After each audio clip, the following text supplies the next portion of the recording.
On va voir des banques françaises qui me disent Damien, super idée, mais globalement, tu n'y arriveras jamais, c'est trop dur, t'es un fou, on va pas t'aider. Les choses fonctionnent bien tous les deux, on est hyper complémentaires. On va être bientôt en couple depuis 15 ans maintenant. Donc on arrive à deux à couvrir à peu près toutes les fonctions de l'entreprise. Donc pour démarrer un projet from scratch, c'est très bien. On a toujours baigné dans les systèmes des paiements. Moi, j'avais envie de remonter d'autres projets, donc j'ai commencé à regarder un petit peu ce qui se faisait aux États-Unis. De fil en aiguille, on s'est intéressé au secteur du paiement qui commençait un petit peu à se déréglementer. On a vu un modèle qui commençait à émerger, qui était de la banque sans être une banque, et on s'est énormément inspiré d'une fintech qui s'appelait Simple.com. Et on s'est dit, attends, mais c'est génial, faut qu'on propose la même chose en Europe. Et donc là commence, on va dire, le parcours du combattant. Au début, on avance avec Google. Voilà, il faut savoir comment on devient émetteur de cartes ou alors comment on devient revendeur tout simplement de cartes. On était deux, on était complètement fous. Et puis pour la petite histoire, moi je viens pas du tout du milieu bancaire. Donc on n'avait pas de réseau particulier avec des banquiers, on a dû recréer notre réseau, refaire notre propre expérience, on était complètement novices sur le sujet. Donc on va voir des banques françaises. On s'aperçoit que les intervenants en France sont très frileux par rapport à ça, donc on se tourne vers les marchés externes. On s'associe à une banque anglaise et donc cette banque va nous permettre de faire l'émission de cartes Visa.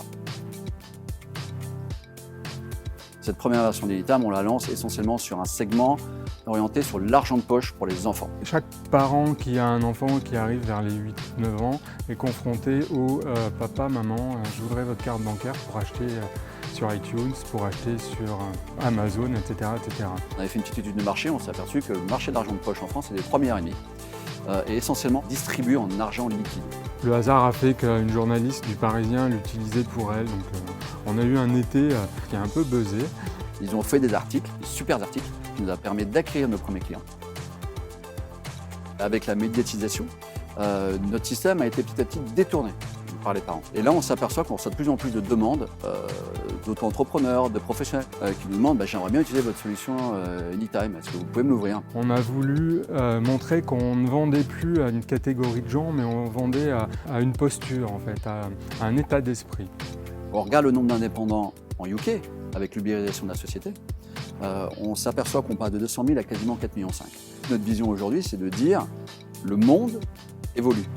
La cible du pro ou du particulier n'est pas aussi nette qu'on pouvait le percevoir il y a quelques temps. Anytime s'adresse à tous les gens actifs qui ont une activité qui va leur permettre d'avoir besoin très souvent d'utiliser leur compte en banque, que ce soit pour encaisser ou pour faire des paiements. Le système Anytime permet ça. Vous vous inscrivez une fois, vous déposez vos documents une fois, vous pouvez avoir accès aux deux mondes. Vous avez votre compte particulier et vous avez votre compte professionnel. On n'est pas une banque, justement, c'est ce qu'on ne veut pas être. On a un intermédiaire. Concrètement, aujourd'hui, qu'est-ce qu'on propose à nos clients? C'est un compte qui va vous permettre de recevoir de l'argent, d'envoyer de l'argent. Et à l'intérieur de l'offre Anytime, vous avez un bouquet de services. On va retrouver des cartes Mastercard qui vont vous permettre de pouvoir payer, retirer de l'argent partout dans le monde. On va retrouver des solutions qui vont vous permettre d'encaisser des clients dans la vraie vie. On propose également des solutions qui vont permettre de faire des virements à l'étranger. Il y a une multitude comme ça de services qu'on propose. Nous, on ne veut pas tout refaire. Il y a plein de fintech qui font ça mieux que nous. Mais notre rôle, c'est d'être un hub et de pouvoir récolter toutes les informations qui concernent l'activité de notre client. On dit que les fintech sont en disruption totale du système, c'est faux. Aujourd'hui, on est obligé de s'appuyer sur un système bancaire. On a assez rapidement décidé de ne pas aller sur le terrain du on va casser de la banque, on veut tuer les banques, etc., parce que de toute manière, ça n'a pas de réalité. On ne pourra jamais proposer l'ensemble des services que propose aujourd'hui une banque et que j'ai besoin d'un accompagnement et des cadres entre guillemets un peu plus de valeur ajoutée, j'ai besoin d'avoir un crédit, j'ai besoin d'avoir des solutions bien spécifiques. Les banques reprennent le relais. Le marché est loin d'être saturé, chacun peut trouver sa place.